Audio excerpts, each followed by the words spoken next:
Tayo'y manalangin. Let's close our eyes and bow down our head. Panginoon, kami ay nagpupuri at nagpapasalamat sa inyo sa oras na ito.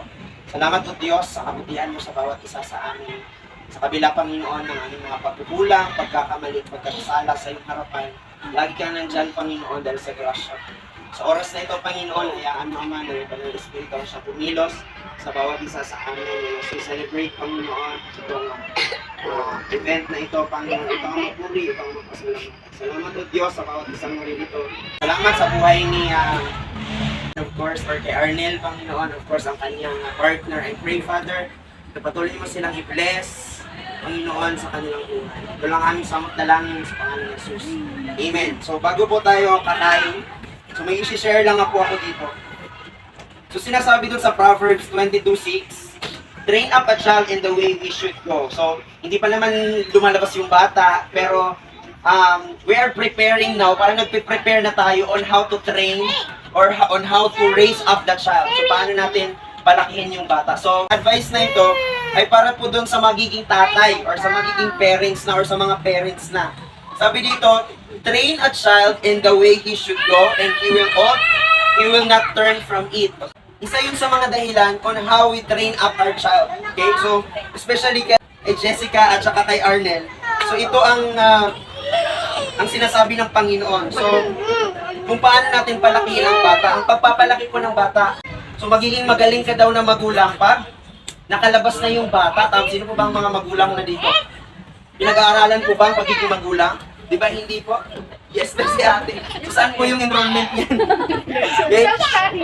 So, kumbaga, nabag-aaralan natin yan sa mga nakapalibot sa ating especially sa ating mga nanay at sa mga tatay. Pero ikaw mismo na nagbubuntis at yung mag-asawa mismo na first time magkaroon ng mag-anak, hindi po yan pinag-aaralan. Marami tayong preparation when it comes to sa pag lumabas na ang bata. So, hindi pa nga nakalabas ang bata, nagpe-prepare na tayo. I-train natin sila, palakahin natin sila na gumawa ng mabuti.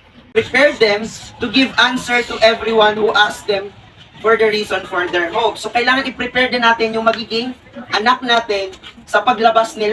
Tells us that the children are the reward from God. Naniniwala ba kayo na ang mga anak ay isang regalo galing sa Panginoon? Sabi nga doon, kahit makukulit yung mga bata, sa Panginoon po yan. Kailangan natin silang i-train at palakihin ng maayos. So, and lastly, sabi ito, parents should have the same zeal for teaching their children that Moses did. So, si Moses po, tinuruan niya din yung mga anak niya kung paano po maglingkod sa Panginoon. So, dapat kung tayo din, ang una dapat nating tinuturo sa mga anak natin is matakot po sa Diyos at maglingkod sa Diyos. Ang bata po, yung mga anak po natin, ito po ay bigay ng Panginoon sa atin at kailangan po natin itong alagaan. Okay? Teaching and training will they provide is eternal. So, ibig sabihin, ang pagtitrain natin at ang pagtuturo natin sa mga bata, wala po yung katapusan. So, minsan, ang mga bata, ano yan mga pasaway talaga yan, di ba? Ganun talaga sila. Okay? And minsan, tayong mga magulang, nawawalan tayo ng pasensya sa kanila. So, paano ba tayo nawawalan ng pasensya? Minsan, isa, dalawa. Pag umabot yan ng tatlo, anong nangyayari? Pinapalo na natin sila, di ba? So, ganun po ang magulang. At yung bata na nasa sinapupunan ni Jessica, i-prepare mo tong batang ito, Panginoon, na sa paglaki niya, Panginoon, ay magkaroon siya ng takot sa iyo. Magkaroon ng pagkakataon na lumapit sa iyo, Panginoon. Salamat po Diyos sa pagmamahal mo, sa grasya mo sa bawat isa sa amin. And I speak blessing upon blessing, Panginoon, sa bawat isang narinito, especially kay Jessica at kay Arnel. I speak blessing to them. Ikaw mag-bless, Panginoon, sa oras na ito. Sa pangalan ng aming Diyos na tagapagligtas. Amen.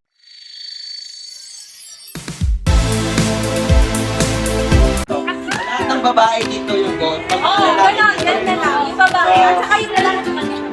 Lahat ko kayo dito, sali ko kayo. Dito kayo. Sa ano ba? Parang alam niya na.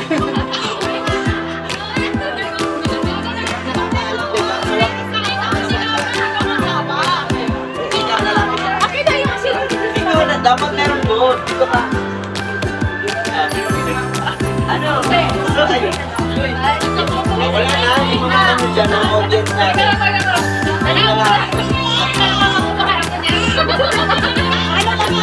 Okay, so wait lang, bago natin ano ito, palakasan muna ng boses kung in favor of babae pa or lalaki. Ayan, sumigaw nga ang mga babae. Sumigaw yung mga sa lalaki. Sumigaw lahat ng mga sa babae. Lalaki. Ay, sabay-sabay po natin kung yan, babae ba to or lalaki.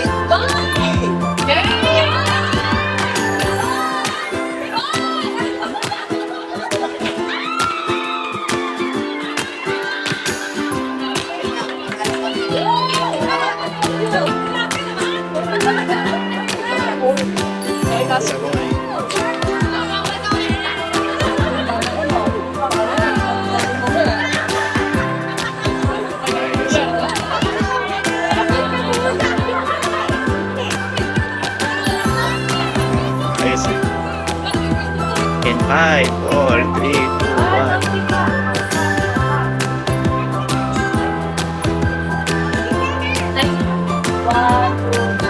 Parang ano, no? Parang... So, yan po, no? Dito nagtatapos yung programa ni Jessica and Arnel and Jessica gender reveal. So, ganun pala yun, pagka nagpa dun lumalabas sa pump kulay blue, so which means it's a boy, no? And then syempre pagka pink yan or it's a girl. Okay? Oh, Jessica, pasalamat ka na, Jessica. Thank you. Yun lang, thank you lang. Oh, ngayon nalaman mo na it's a boy, Kala ko baby girl. pero anong choice mo? Siyempre, kung ano yung dumating, siyempre. Yun yun. So alam nyo na kung anong bibilihin ninyong Siyempre. bibilihin ninyong gamit, no? Arnel, ikaw, ano masasabi mo? Okay po, lalaki. Gusto ko lang. Ayun.